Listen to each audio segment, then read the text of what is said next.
الحمدللہ رب العالمین والصلاة والسلام علی رسولہ الامین وبعد فاعوذ باللہ من الشیطان الرجیم بسم اللہ الرحمن الرحیم وما ارسلناک الا رحمتا للعالمین۔ معزز دوستو، do you know prophet Muhammad صلی اللہ علیہ وسلم؟ کیا آپ نبی صلی اللہ علیہ وسلم کو جانتے ہیں؟ اس سلسلے کی یہ دوسری ویڈیو ہے۔ ہم نے اللہ کے نبی صلی اللہ تعالیٰ علیہ وسلم کی مکی زندگی کے بارے میں گفتگو کی تھی اور وعدہ کیا تھا آپ سے کہ ہم مدنی زندگی کے بارے میں بھی گفتگو کریں گے۔ آج ہم آپ کے سامنے رسول پاک صلی اللہ تعالیٰ علیہ وسلم کی مدنی زندگی کو ڈسکس کریں گے، یعنی وہ 10 سال جو رسول اللہ صلی اللہ علیہ وسلم نے مدینے میں گزارے۔ مکہ میں جب مکہ والوں نے آپ کا رہنا دوبھر کر دیا، ایمان والوں کے لیے کوئی راہ نہیں بچی کہ وہ مکے میں رہ سکیں، تب اللہ پاک کا حکم ہوا اور رسول پاک صلی اللہ تعالیٰ علیہ وسلم نے مدینے کی طرف ہجرت کرنے کا صحابہ کرام کو حکم دیا۔ صحابہ کرام کی اکثریت، ان کی میجورٹی مائیگریٹ کر کے مدینہ چلی گئی۔ پھر رسول پاک صلی اللہ تعالیٰ علیہ وسلم ہجرت کر کے مدینہ کی طرف اپنے ساتھی دوست حضرت ابوبکر صدیق رضی اللہ تعالیٰ عنہ کے ساتھ مدینہ کے لیے نکلے۔ ہم نے بتایا تھا کہ جب مکہ والوں کو یہ بات معلوم ہوئی کہ یہ محمد صلی اللہ علیہ وسلم یہاں سے جانے کا ارادہ رکھتے ہیں، تو کس طرح انہوں نے رسول پاک صلی اللہ تعالیٰ علیہ وسلم کے گھر کو گھیر لیا تھا اور یہ طے کیا تھا کہ سارے قبیلے کے جوان ننگی تلواروں کے ساتھ کھڑے رہیں گے اور جیسے محمد نکلیں گے تو ایک مرتبہ مار کر کے سر قلم کر دیں گے، ختم کر دیں گے۔ اللہ پاک نے ان کے ارادے کو کامیاب نہیں ہونے دیا اور رسول پاک صلی اللہ تعالیٰ علیہ وسلم سورہ یاسین پڑھتے ہوئے نکل گئے۔ مکہ والوں کو جب یہ احساس ہوا کہ محمد تو نکل گئے، پکڑ نہیں پائے، تو وہ بہت پریشان ہوئے۔ وہ جو کھسیانی بلی کھمبا نوچے والی کیفیت ہوتی ہے، وہ کیفیت تھی ان کی۔ بہت پریشان ہوئے وہ کہ یہ کیا ہو گیا۔ چنانچہ انہوں نے اعلان کیا، بڑے بڑے انعامات کا اعلان کیا، 100 سرخ اونٹ دیں گے جو محمد کو زندہ یا مردہ پکڑ کر لے آئے گا۔ اللہ کے نبی صلی اللہ تعالیٰ علیہ وسلم جب وہاں سے نکلے تو آپ نے مکے ہی میں سور ایک پہاڑ ہے، اس میں آپ صلی اللہ تعالیٰ علیہ وسلم نے ایک غار تھا، اس میں ایک کیف تھا، اس کیف میں اللہ کے نبی صلی اللہ تعالیٰ علیہ وسلم نے پناہ لی، چھپ گئے ابوبکر صدیق رضی اللہ تعالیٰ عنہ کے ساتھ، اور 3 دن اس میں چھپے رہے۔ اندازہ لگائیے کہ کیا بے سر و سامانی کی کیفیت رہی ہوگی، کیا صورتحال تھی۔ غور کیجئے، اس پروفیٹ محمد صلی اللہ علیہ وسلم کو لوگوں تک روشنی پہنچانے کے لیے، لوگوں تک اتنی بڑی نعمت دولت پہنچانے کے لیے کن کن مرحلوں سے گزرنا پڑا ہے۔ اسی غار میں چھپے ہوئے ہیں کہ مکہ والے پیچھا کرتے ہوئے، تلاشتے ہوئے، ڈھونڈتے ہوئے وہاں تک پہنچ گئے ہیں۔ حضرت ابوبکر رضی اللہ تعالیٰ عنہ ان کو دیکھتے ہیں اور اللہ کے نبی صلی اللہ تعالیٰ علیہ وسلم سے کہتے ہیں کہ اگر ان میں سے کسی نے بھی اپنے پیر کو دیکھا تو وہ ہمیں دیکھ لیں گے۔ اللہ کے نبی صلی اللہ علیہ وسلم حضرت ابوبکر سے کہتے ہیں، یا ابا بکر ما ظنک باثنین اللہ ثالثہما، ابو بکر تم ان 2 لوگوں کے بارے میں کیا سوچتے ہو جن کا تیسرا اللہ ہے۔ اس لیے ایک ایمان والے مسلمان کو ہمیشہ یہ یقین، بھروسہ اور ایمان رکھنا چاہیے کہ وہ تنہا کبھی نہیں ہے، اللہ اس کے ساتھ ہے۔ ابو بکر، اللہ ہمارے ساتھ ہے، وہ ہماری حفاظت کرے گا۔ خیر، محمد صلی اللہ تعالیٰ علیہ وسلم ابو بکر رضی اللہ تعالیٰ عنہ کے ساتھ ہجرت مکہ سے کر کے مدینہ پہنچتے ہیں۔ 14 سے 15 دن کی مسافت، 14 سے 15 دن یہ وقت لگتا ہے ان کو مکے سے مدینہ جانے میں۔ مدینہ جب پہنچتے ہیں، ظاہر لوگوں کو انتظار تھا اور لوگ پہلے سے محمد صلی اللہ تعالیٰ علیہ وسلم کی آمد کا، آپ صلی اللہ علیہ وسلم کے مدینہ پہنچنے کا وہاں انتظار کر رہے تھے۔ اس سے پہلے مدینہ کا کئی وفد، کئی ڈیلیگیشن آ چکا تھا رسول پاک صلی اللہ علیہ وسلم کے پاس مکے میں، اور وہ ایمان قبول کر چکا تھا اور وہ دعوت بھی دے چکا تھا کہ آپ ہمارے یہاں آ جائیں، ہم آپ کے لیے جان نچھاور کریں گے، ہم آپ کی حفاظت کریں گے، اور یہ جو پیغام ہے، یہ جو میسج ہے، یہ جو بڑی نعمت ہے، یہ نعمت آپ ہم سے ساجھا کیجئے اور آپ ہمارے پاس آ جائیے۔ تو اللہ کے نبی صلی اللہ تعالیٰ علیہ وسلم کو جب اللہ پاک کی طرف سے یہ اجازت مل گئی تو آپ صلی اللہ تعالیٰ علیہ وسلم وہاں پہنچے۔ دیکھیں سادگی کا کیا عالم تھا، اتنا بڑا انسان خاتم الانبیاء، فائنل پروفیٹ، جن کے بعد اب کوئی دوسرا نبی نہیں آئے گا، جن سے اچھا، جن سے بڑا، جن سے عظیم انسان اللہ پاک نے پہلے پیدا کیا نہ اس کے بعد کبھی پیدا کرنے جا رہا ہے۔ وہ اس آدمی کی سادگی دیکھیے کہ جب اللہ کے نبی صلی اللہ تعالیٰ علیہ وسلم سے لوگ ملنے کے لیے آ رہے ہیں کہ وہ آ گئے ہیں، تو جن لوگوں نے آپ کو دیکھا ہوا تھا، جنہوں نے نہیں دیکھا ہوا تھا وہ یہ سمجھ ہی نہیں پا رہے ہیں کہ دونوں میں سے نبی کون ہے، ابو بکر ہیں یا عمر ہیں، ابو بکر ہیں یا رسول پاک صلی اللہ تعالیٰ علیہ وسلم ہے۔ یہ سادگی تھی، اتنی سمپلسٹی تھی، اتنے نارمل انداز میں تھے، بالکل آرڈینری جو وے ہو سکتا ہے۔ عام آدمی آ رہا ہے، سوچ رہا ہے اچھا یہ نبی ہیں یا یہ نبی ہیں۔ پتہ کب چلا کہ نبی محمد صلی اللہ علیہ وسلم ہے؟ جب دھوپ آئی اور رسول پاک صلی اللہ تعالیٰ علیہ وسلم کے سر پہ دھوپ آنے لگی تو حضرت ابو بکر صدیق رضی اللہ تعالیٰ عنہ نے سایہ کیا تاکہ اللہ کے نبی صلی اللہ تعالیٰ علیہ وسلم کو دھوپ نہ لگے۔ تب لوگوں کو سمجھ میں آیا کہ ارے ہے رسول وہ ہیں۔ یہ سادگی تھی۔ آپ صلی اللہ تعالیٰ علیہ وسلم جب مدینہ آئے تو سب سے پہلا کام آپ نے یہ کیا کہ اللہ کے گھر کی تعمیر کی، مسجد بنائی۔ اور دیکھیے بہت دلچسپ بات ہے، آپ جب نہیں جانتے ہیں کسی شخص کو، اس کی جو ٹیچنگز ہیں، جو گائیڈنس اس نے فراہم کی ہے، اس نے جو زندگی جیا ہے، جو آدرش اس نے دیے ہیں، آپ جب نہیں جانتے ہیں تو آپ پروپیگنڈے کا شکار ہو جاتے ہیں۔ لوگ کچھ کہتے ہیں، آپ مان لیتے ہیں۔ دیکھیں انہوں نے مسجد بنانے کا ارادہ کیا، اور جس زمین پہ مسجد بنانے کا ارادہ کیا وہ زمین یتیم بچوں کی تھی، orphan چائلڈ، اور ان کو بھی بڑی خوشی مل رہی تھی، ان کو بڑا اچھا لگ رہا تھا کہ ان کی زمین اللہ کا گھر بننے کے کام آ جائے گی۔ انہوں نے کہا کہ ہم فری آف کاسٹ زمین دے دیں گے، ہم فری آف کاسٹ زمین دیں گے، فری میں دیں گے۔ لیکن اللہ کے نبی صلی اللہ علیہ وسلم نے منع کر دیا کہ نہیں، آپ یتیم ہیں، آپ کو ضرورت ہوگی۔ آپ صلی اللہ علیہ وسلم نے اس زمین کی قیمت دی، اور جب مسجد بنائی تو یہ نہیں کہ جتنے ماننے والے لوگ ہیں ان کو کام میں لگا دیا، خود سردار کی طرف بیٹھے ہوئے ہیں، بلکہ خود صحابہ کرام رضوان اللہ علیہم اجمعین کے ساتھ مسجد بنانے میں لگے ہوئے ہیں۔ آپ بھی کام کر رہے ہیں جیسے بقیہ لوگ کام کر رہے ہیں۔ That was his simplicity. وہ کتنے ڈاؤن ٹو ارتھ تھے، کتنے قریب تھے اپنے لوگوں سے۔ رسول ہیں، ان تمام لوگوں کا عالم یہ ہے کہ ایک اشارے پہ جان دے دیں گے، لیکن یہ کیفیت نہیں ہے کہ خود بیٹھ گئے اور مزہ لے رہے ہیں، سرداری دکھا رہے ہیں۔ نہیں، بالکل نہیں۔ انہی میں سے ایک، الگ بالکل بھی نہیں، سب کے ساتھ کام کر رہے ہیں۔ یہ جو آپ پوری زندگی پہ نگاہ ڈالیے، فری آف کاسٹ زمین نہیں لیں گے آپ پر، ہم یہ انیائے نہیں کر سکتے ہیں۔ اور یہ نہیں کہ آپ لوگ کام کیجئے، میں بیٹھا رہوں، میں بھی کام کروں گا، اور سب کام میں لگ گئے۔ دوسرا بڑا کام جو رسول پاک صلی اللہ علیہ وسلم نے مدینہ پہنچنے کے بعد کیا، وہ کیا کہ وہاں دو قبیلے تھے اور وہ آپس میں لڑتے رہتے تھے۔ یہ دونوں ٹرائبلز، اوس اور خزرج، ان دونوں کو آپس میں ملایا، محبت، پیار اور اسنیہ کی بنیاد پر ایک رشتہ بنا دیا کہ نہیں، لڑنا نہیں ہے، جھگڑنا نہیں ہے، آپس میں پیار محبت سے رہنا ہے۔ یہاں سے جو مکہ سے مائیگریٹ کر کے لوگ گئے تھے ہجرت کر کے مدینے میں، وہاں اور جو مدینہ میں آلریڈی لوگ رہ رہے تھے، ان لوگوں کے ساتھ آپس میں بھائی چارہ کرا دیا، ملا دیا، رشتے بنا دیے۔ اور وہ انسانی تاریخ کا، پوری ہیومن ہسٹری کا وہ اتنا لاجواب واقعہ ہے کہ کہا نہیں جا سکتا کہ جب رسول پاک صلی اللہ تعالیٰ علیہ وسلم نے ان کو بھائی بھائی بنایا تو وہ واقعتاً اپنے بھائی سے زیادہ بھائی بن گئے۔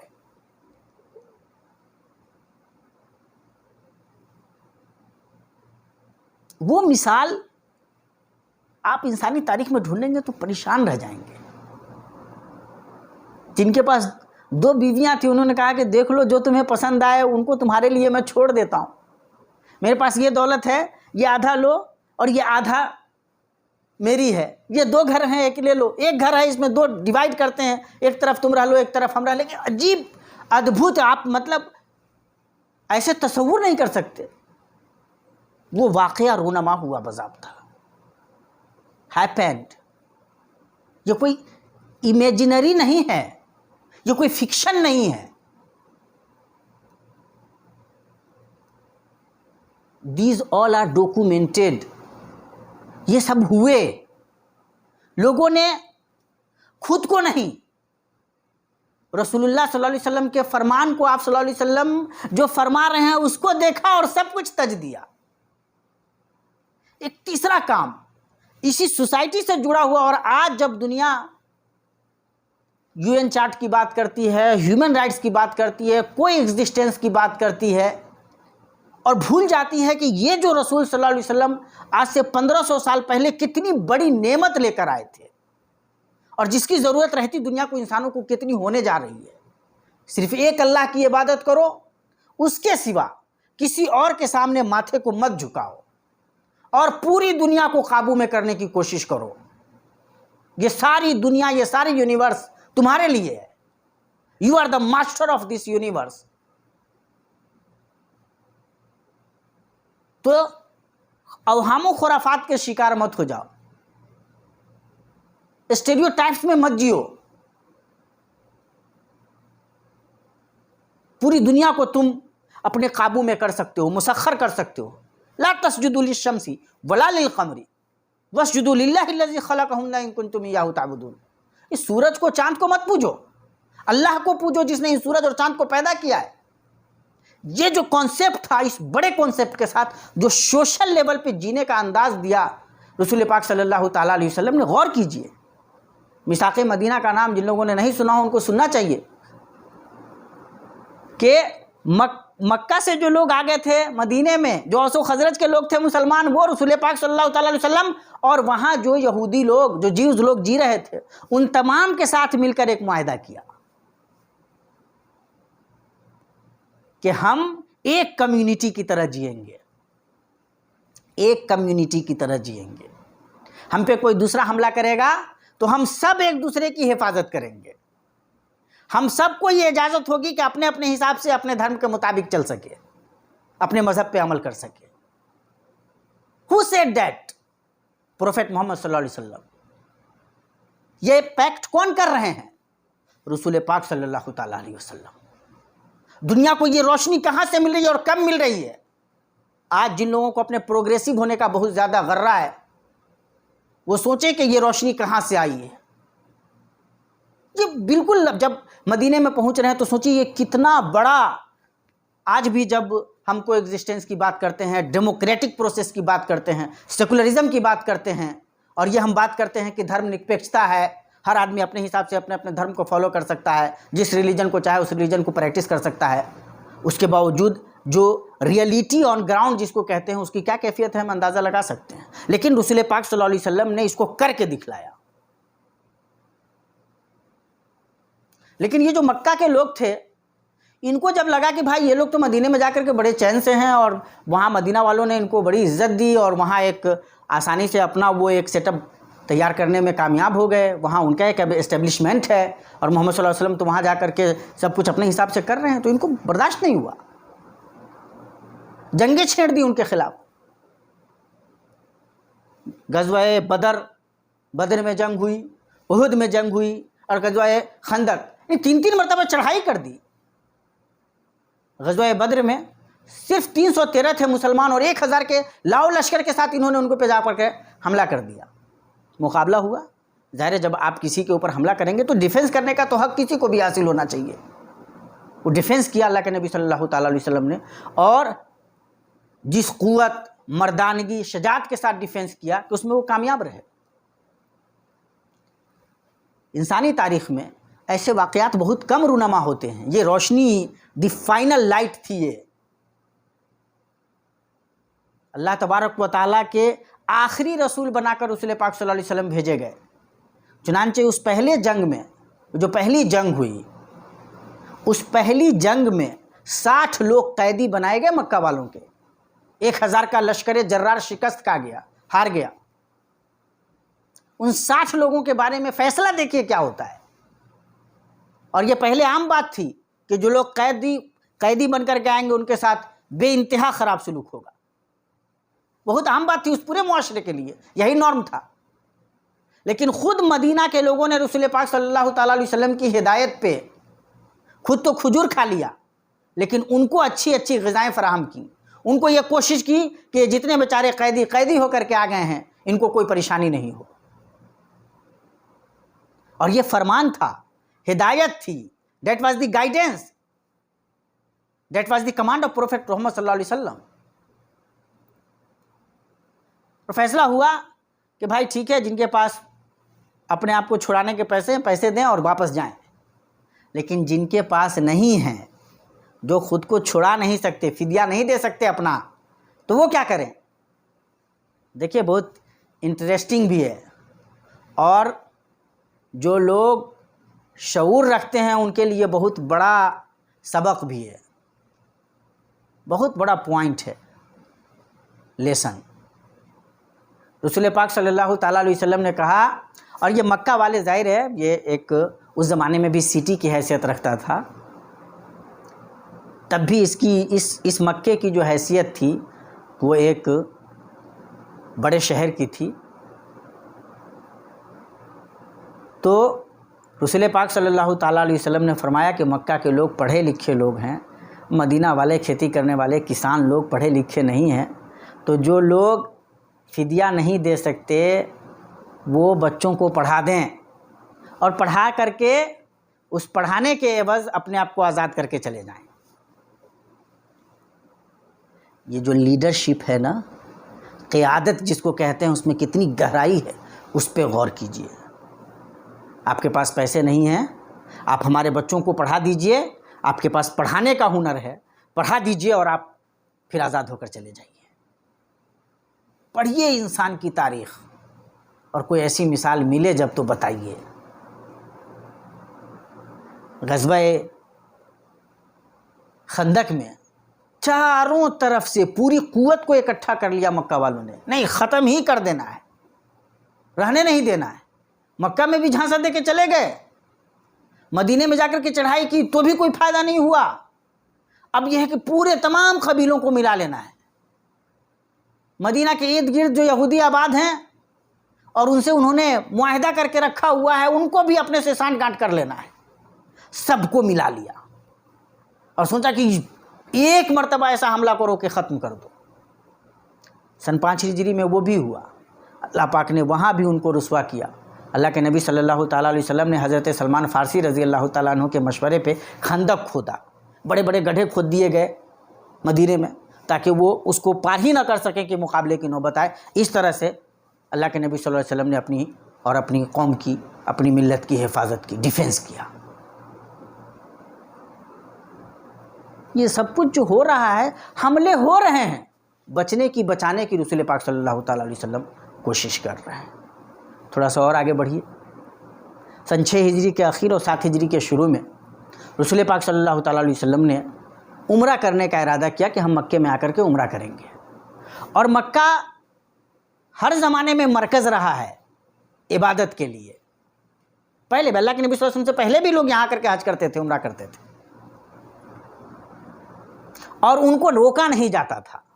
یہ ان کا حق مانا جاتا تھا کہ کوئی بھی آدمی آ کر کے حج اور عمرہ کرے گا اور اس کو روکا نہیں جا سکتا ہے. اللہ کے نبی صلی اللہ تعالیٰ علیہ وسلم اپنے 1400 صحابہ کرام کے ساتھ، 313 تھے تو 1000 کو ہرا دیا تھا، 1400 صحابہ کرام کے ساتھ آپ صلی اللہ تعالیٰ علیہ وسلم عمرہ کرنے کے لیے آئے. اور اس طرح عمرہ کرنے کے لیے آئے جس طرح اس زمانے میں لوگ عمرہ کرنے کے ارادے سے آتے تھے، اسی طرح ان تمام طریقوں کو اپناتے ہوئے، جن سے کوئی بھی آدمی دیکھے تو سمجھ جائے کہ بھائی یہ لوگ عمرہ کرنے جا رہے ہیں، ان کا لڑائی جھگڑا کرنے کا کوئی ارادہ نہیں ہے.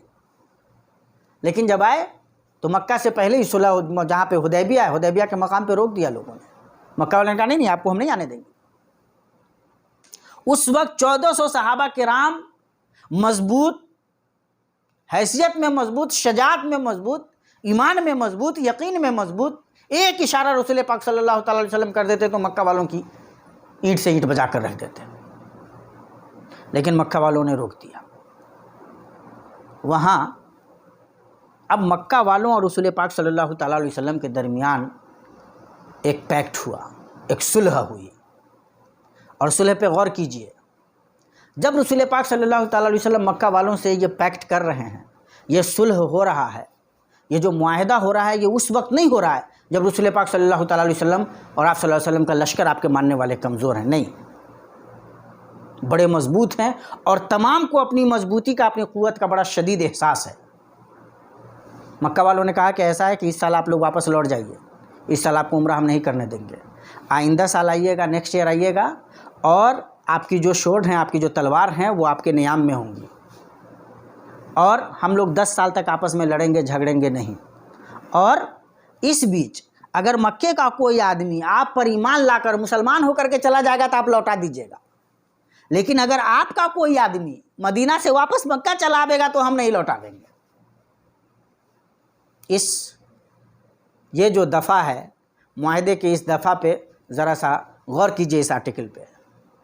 ہمارا کوئی آدمی مسلمان ہو کر اگر مکہ سے مدینہ جائے گا تو آپ لوٹا دیں گے، لیکن آپ کا کوئی آدمی اگر ہمارے یہاں آ جائے گا تو ہم نہیں لوٹا دیں گے۔ رسول پاک صلی اللہ تعالیٰ علیہ وسلم نے یہ پیکٹ، یہ معاہدہ کر لیا۔ حضرت عمر رضی اللہ تعالیٰ عنہ جیسے صحابہ جو ایمان و یقین کے معاملے میں پہاڑ تھے اور بے انتہا محبت کرتے تھے رسول پاک صلی اللہ علیہ وسلم سے، ان کو بھی لیکن بڑا تعجب ہوا کہ ہم اتنے بالکل ڈاؤن ہو کر کے، اتنے نیچے جا کر کے ہم کیسے معاہدہ کر سکتے ہیں۔ انہوں نے رسول پاک صلی اللہ تعالیٰ علیہ وسلم سے بات بھی کی کہ آپ کیا کر رہے ہیں، ہم کوئی کمزور ہیں۔ رسول پاک صلی اللہ تعالیٰ علیہ وسلم نے جب دھیان نہیں دیا تو ابو بکر سے انہوں نے بات کی۔ میرے کہنے کا مطلب یہ کہ صحابہ کرام اتنی قوت میں تھے کہ مکہ والوں کو دکھلا دیتے کہ ہاں وہ کیا ہیں، لیکن رسول پاک صلی اللہ تعالیٰ علیہ وسلم وَالصُّلْحُ خیر، خیر ہے صلح میں، معاہدے میں خیر ہے۔ لڑائی جھگڑا اچھی بات نہیں ہے، یہ لڑنا اصل ضرورت، جب مجبوری جب تک نہیں ہو لڑنا نہیں چاہیے۔ رسول پاک صلی اللہ تعالیٰ علیہ وسلم نے اسٹیپ ڈاؤن کر کے، اسٹیپ سیٹ مطلب خود کو تھوڑا پیچھے کر کے، اپنے آپ کو نیچے کر کے چلو ٹھیک ہے مان لیتے ہیں۔ اور اللہ پاک نے اس معاہدے کے بعد اِنَّا فَتَحْنَا لَكَ فَتْحًا مُبِينًا، محمد صلی اللہ علیہ وسلم ہم نے آپ کو بہت واضح فتح سے نوازا، وکٹری دی ہے آپ کو، یو آر دا وکٹوریس۔ یہاں دب کر کے معاہدہ کر رہے ہیں اور اللہ پاک کی طرف سے فرمان نازل ہو رہا ہے، you are the victorious, a clear victory has been given to you۔ کیوں؟ نبی لڑانے کے لیے نہیں آتے، نبی تو آتے ہیں کہ لوگ پیار محبت سے جینا سیکھ جائیں، ایک اللہ کی عبادت کریں، بندوں سے محبت کریں، پیار سے رہیں، اور جب مریں تو ان کو اللہ پاک جنت میں داخل کر سکے۔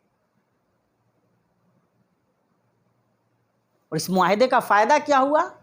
دیکھتے دیکھتے ایک بڑی دنیا، بڑی تعداد لوگوں کی، مختلف قبیلوں سے آ کر کے لوگ اسلام کو سمجھنے کا ان کو موقع مل گیا اور سب مسلمان ہو گئے، بڑی تعداد۔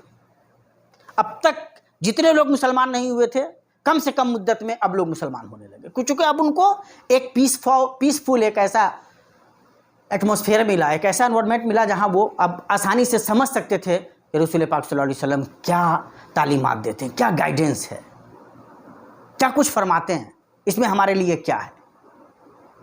لیکن مکہ والوں نے معاہدہ خود توڑ دیا، اور جب مکہ والوں نے معاہدہ توڑا، پیکٹ کو توڑا، تب رسول پاک صلی اللہ تعالیٰ علیہ وسلم نے سن 8 ہجری میں اب واپس مکہ لوٹنا چاہا۔ اپنا گھر تھا، جان کے دشمن بن کر کے لوگوں نے یہاں سے نکالا تھا، اور تب تک الحمدللہ طاقت بھی، قوت بھی بہت مضبوط ہو گئی تھی۔ آئے مکہ، معاہدہ آپ توڑ چکے ہیں، اور اب ہمارے پاس الحمدللہ طاقت و قوت کی کوئی کمی نہیں ہے، اور جب چاہیں ارادہ کر لیں تو جو چاہے کر دیتے۔ کہ نبی خون بہانے کے لیے نہیں آتے، نبی عدل و انصاف کے لیے آتے ہیں، پیار محبت عام کرنے کے لیے آتے ہیں، انسانوں کو انسانوں سے جوڑنے کے لیے آتے ہیں، توڑنے کے لیے نہیں آتے۔ اس موقع سے ایک صحابی رسول، ان کو یاد تھا کہ مکہ والوں نے کیا کیا ستم ڈھایا ہے نبی پہ، نبی کے ماننے والوں پہ، کیسے جان کے دشمن بنے رہے ہیں۔ تو ایک صحابی رسول نے کہا الیوم یوم الملحمہ، آج تو خون بہانے کا دن ہے، آج دکھا دیں گے۔ رسول پاک صلی اللہ تعالیٰ علیہ وسلم نے سنا تو فرمایا نہیں، الیوم یوم المرحمہ، نہیں، آج تو رحم کرنے کا دن ہے، پیار بانٹنے کا دن ہے۔ مکہ والوں اپنے اپنے گھروں میں گھس جاؤ، کوئی کسی کو کچھ نہیں کہے گا۔ خانہ کعبہ میں چلے جاؤ، کوئی کسی کو کچھ نہیں کہے گا۔ ابو سفیان کے گھر میں داخل ہو جاؤ۔ کون ابو سفیان؟ جو اب تک اسلام کے خلاف مورچہ سنبھالے ہوئے رہے ہیں۔ وہ پوری شانتی سے مکہ رسول پاک صلی اللہ تعالیٰ علیہ وسلم کے ہاتھوں میں آ گیا۔ سارے کے سارے وہ لوگ جو جان کے دشمن تھے، اللہ کے نبی صلی اللہ علیہ وسلم کے سامنے نگاہیں نیچے کیے ہوئے کھڑے ہیں۔ اللہ کے نبی صلی اللہ علیہ وسلم پوچھ رہے ہیں، بتاؤ کیا لگتا ہے تمہیں، میں تمہارے ساتھ کیا کرنے والا ہوں؟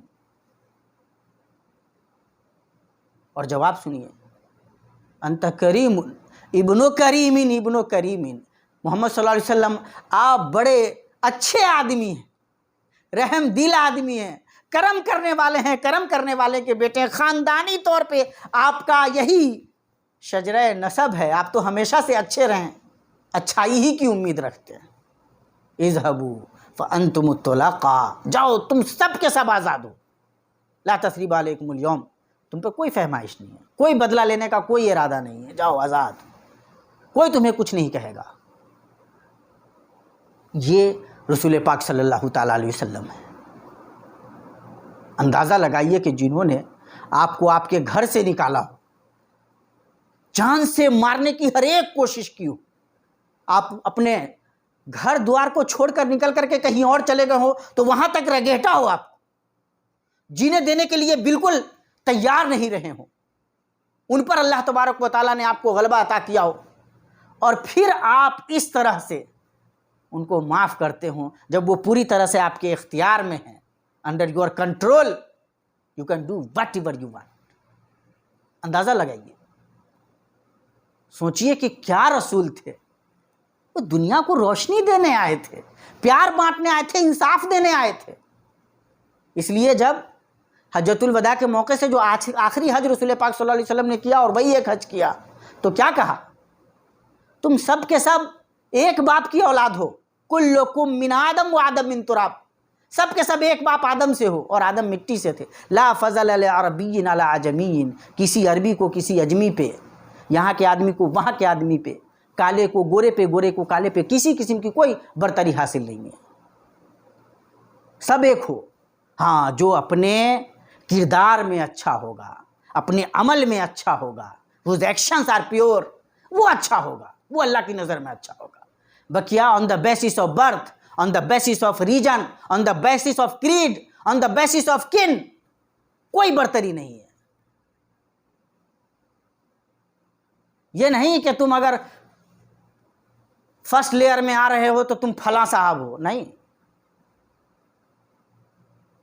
یہ دیکھو کہ تمہارا اپنا کردار کیا ہے۔ من بطأ بہ عملہ لم یسرع بہ نسبہ، جس کو اس کا عمل، اس کا کردار، اس کا کیریکٹر، اس کے ایکشنز پیچھے کر دیں، اس کو اس کا حسب و نسب، اس کا خاندان آگے نہیں کر سکتا۔ یہ رسول پاک صلی اللہ تعالیٰ علیہ وسلم کی تعلیمات، آپ غور کیجئے۔ حجۃ الوداع کے موقع سے جب آپ تقریر کر کے لوگوں کو سمجھا رہے ہیں تو یہ بتا رہے ہیں بیویوں کا خیال رکھنا، عورتوں کے ساتھ اچھا برتاؤ کرنا، آپس میں بھائی بھائی بن کر رہنا، لڑنا جھگڑنا مت، ایک دوسرے کے حقوق کا خیال رکھنا، یہ ہے پروفیٹ محمد صلی اللہ علیہ وسلم۔ ایک اللہ کی عبادت، ایک اللہ سے لو لگاؤ، اور بقیہ تمام انسانوں کے ساتھ اچھا رویہ اپناؤ، پیار کو بڑھاؤ، سماج میں انصاف رکھو۔ اللہ کے نبی صلی اللہ تعالیٰ علیہ وسلم کی جو یہ پوری زندگی ہے مکے سے لے کر کے مدینے تک، غور کر لیجئے، کہیں بھی پوری لائف میں کہیں پہ آپ کو ایک ایسا کوئی مرحلہ نظر آتا ہو جہاں پہ آپ کہہ سکتے ہو کہ ارے یہ انہوں نے کیسے کر دیا، یہ کیسے کہہ دیا؟ کہیں بھی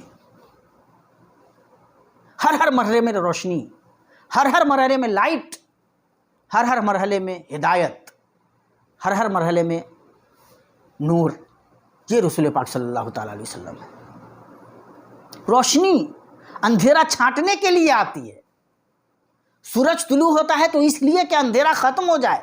اللہ پاک نے سورج بنایا تھا رسول پاک صلی اللہ تعالیٰ علیہ وسلم کو، سراجم منیرا، اور وہ روشنی اللہ کے نبی صلی اللہ تعالیٰ علیہ وسلم نے بانٹی دنیا میں. آپ دیکھ لیجیے, ان تمام مرحلوں پہ غور کیجیے کہ ایک ایسا شخص جس کے ساتھ اتنا سب کچھ ہوا, اس نے لوگوں کو کیا دیا بدلے میں؟ پیار, محبت, معافی, قربت, اپنائیت, زندگی جینے کا سلیقہ, سماج بنانے کا شعور, اللہ کو راضی کرنے کا طریقہ. یہ ہے رسول پاک صلی اللہ تعالیٰ علیہ وسلم کی زندگی اور آپ صلی اللہ تعالیٰ علیہ وسلم کی تعلیمات, آپ صلی اللہ علیہ وسلم کی ٹیچنگز, تعلیمات, ہدایات. پھر جب آپ ایسی شخصیت کو گالی دیتے ہیں, الٹی سیدھی باتیں ان کے بارے میں کرتے ہیں, آپ یقین جانیں کہ آپ پورے ہیومن کائنڈ کو, آپ پوری انسانیت کو, آپ ہر ایک بھلائی کو, آپ ہر ایک پنیہ کو گالی دیتے ہیں.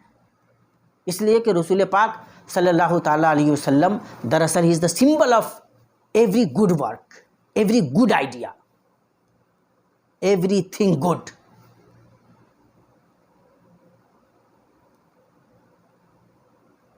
دیکھیے کہ معاشرے کو بنانے کا سلیقہ, سوشل جو جسٹس کی بات اتنی لوگ کرتے ہیں, لیکن اس کو امپلیمنٹ کرنا, اس کو ایک نارم بنا دینا کا کام رسول پاک صلی اللہ تعالیٰ علیہ وسلم نے کس طرح سے کیا.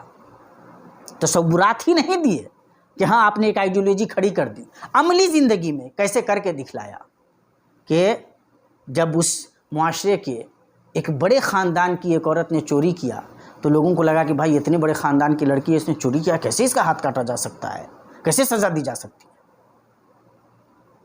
اور جو سب سے قریب تھے محمد صلی اللہ علیہ وسلم کے, حضرت اسامہ ابن زید, ان سے کہا کہ آپ جا کر کے سفارش کر دیجئے.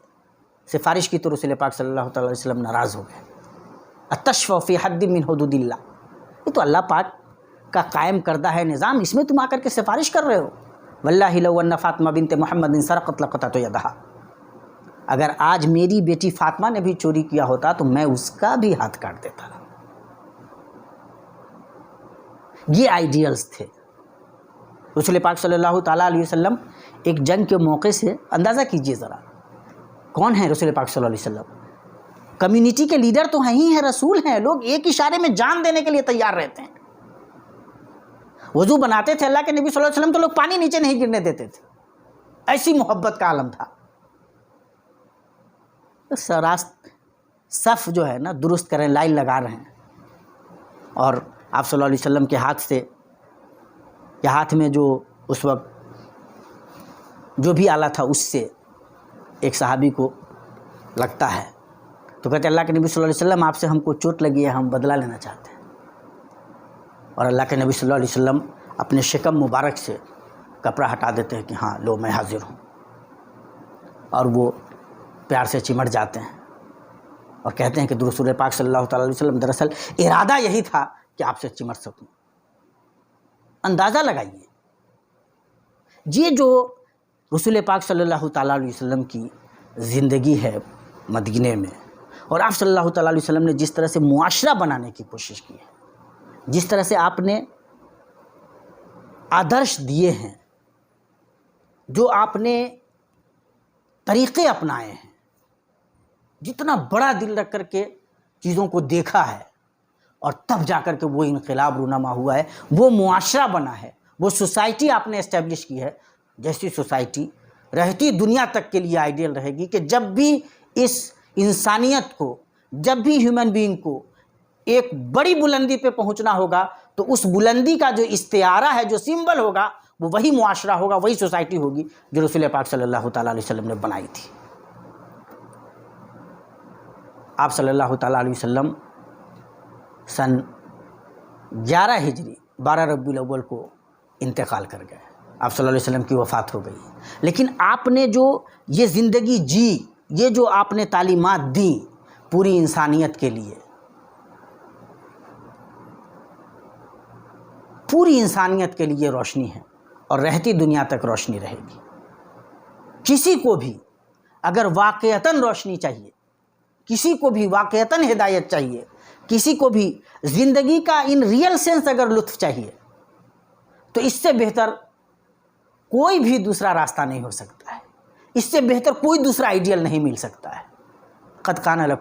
لقد کان لکم فی رسول اللہ اسوۃ حسنہ، اللہ کے نبی صلی اللہ تعالیٰ علیہ وسلم کی زندگی میں سب سے اچھا نمونہ ہے، سب سے اچھا اسوہ ہے۔ The best ideal you can find is the life of Prophet Muhammad صلی اللہ تعالیٰ علیہ وسلم۔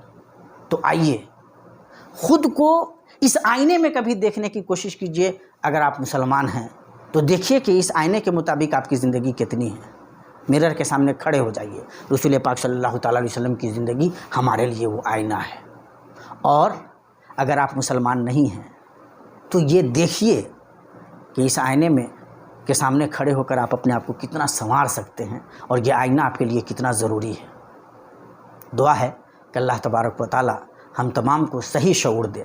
رسول اللہ صلی اللہ تعالیٰ علیہ وسلم کی زندگی کا جو ادیشیہ تھا، اللہ کے نبی صلی اللہ تعالیٰ علیہ وسلم کی زندگی میں جو تعلیمات ہیں، جو یہ روشنیاں ہیں، ان روشنیوں سے ہمیں اپنے آپ کو منور کرنے کی، اپنے آپ کو انلائٹن کرنے کی توفیق دے۔ اقول قولی ھذا واستغفر اللہ لی ولکم ولسائر المسلمین فاستغفروہ انہ ھو الغفور الرحیم۔ والسلام علیکم ورحمۃ اللہ وبرکاتہ۔